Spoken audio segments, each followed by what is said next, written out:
안녕하세요. 로엘 법무법인 이태우 변호사입니다.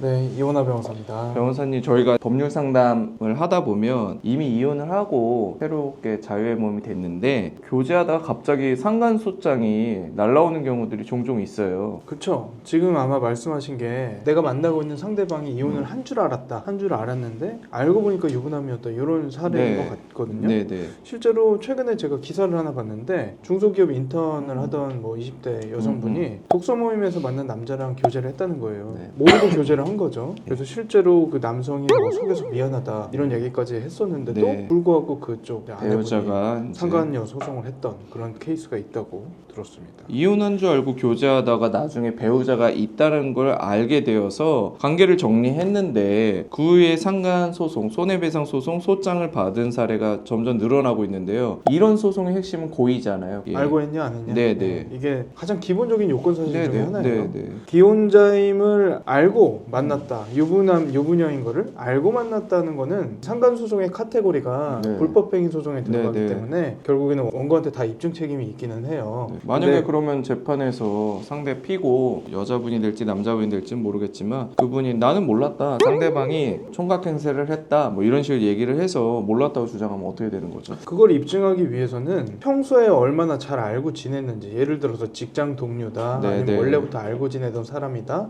네. 아니면 가족끼리 모임이 있었다라든지, 아니면 아내를 네. 만난 적이 있었다라든지, 네네. 이런 걸 가지고 입증을 하는 편이에요. 또는 네네. 카카오톡 프로필 사진에 아이들이랑 같이 찍은 사진이 있었다든지 네네. 이런 걸로 주로 입증을 하는 편인데 네. 사실 그런 걸 찾으려면 쉽게 찾을 수 있거든요. 그래서 네. 어떻게 보면 소송을 당하는 피고 입장에서 내가 몰랐다는 거를 역으로 입증해야 되는 그런 네. 상황이 오는 경우들도 굉장히 뭐 많아요. 어떻게 해야 될까요, 그러면? 이 경우에는 피고 입장에서는 내가 유부남 유부녀라는 사실을 모르고 만났던 만났다는 거? 그런 증거를 미리 좀 확보를 해놓을 필요가 있죠. 예를 들어서 만남 초기에 내가 결혼을 했던 경력이 있는데 지금은 다 정리가 됐고 깨끗하다라는 얘기를 했다든지, 네네. 아니면은 연락이 잘 안 되고 그런 좀 의심스러운 사정은 있었지만 네네. 혹시 너 유부남 아니야? 이렇게 물어봤을 때 아니라고 적극적으로 답변을 하는 그런 네네. 카톡 내용이라든지 이런 것들을 지우지 말고 잘 갖고 계시는 게 중요해요. 저희 법인에서도 비슷한 사례가 있는 걸로 알고 있는데요. 간략하게 설명 좀 부탁드립니다. 저희 의뢰인이에요. 소송을 당하신 분이 2015년부터 상대방이랑 만났고요. 2020년경에 실제로 오래됐네요, 그러면. 네, 상간 소송을 당하셨어요. 네. 그 당시에는 이분이 그래 뭐 억울한 건 있지만 빨리 끝내고 싶다.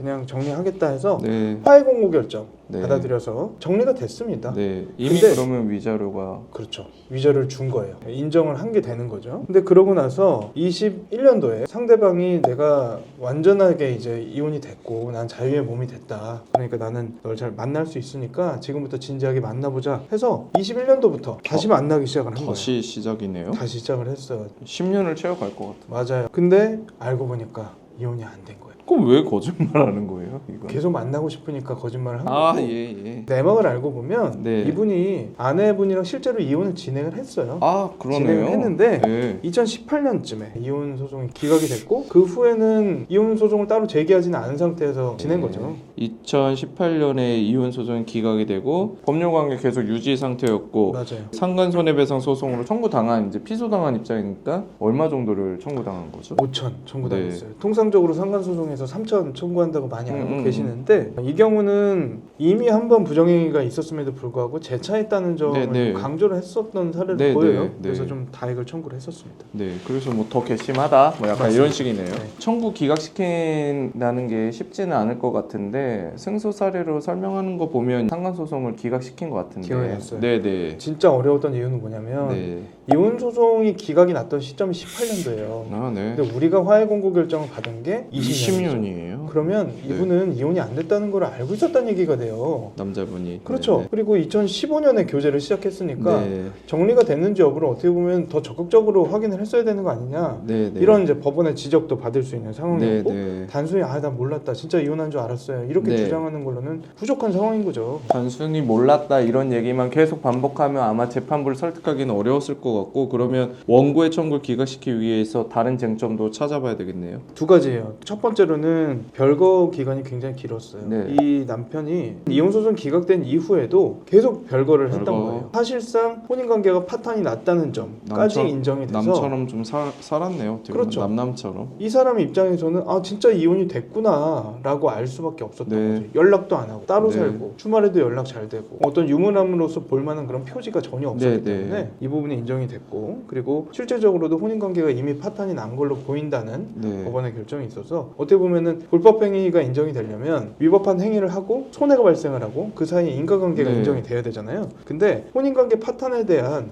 우리 쪽에 인과관계가 없는 거죠. 이미 파탄이 나 있었기 때문에 네, 네. 우리가 부정행위를 했다고 해서 혼인관계 파탄났다 이렇게는 그게 볼 수 아니라. 없다는 취지입니다. 네. 그래서 소송의 결과는 전부 전부 승소입니다. 전부 승소입니다. 승소해서 네. 5천만 원 전부 다 청구 기각시키고 이렇게 맞습니다. 되면 소송 비용도 상대방에게 맞습니다. 부담시킬 수 있겠네요. 그러면 이 사례는 상간 소송에서 단순히 몰랐다라는 주장 부족하니까 구체적인 정황과 법리 종합적으로 고려해야 된다는 그런 사례로 보여져요. 그렇죠. 사실관계뿐만이 아니라 실질적인 혼인관계 파탄이 인정되고 거기에 대한 불법행위론에 관한 법리적인 부분이 굉장히 중요하게 작용한 판례여서 이런 주장을 하려면 법률 전문가 도움을 안 받을 수가 없어요. 네, 네.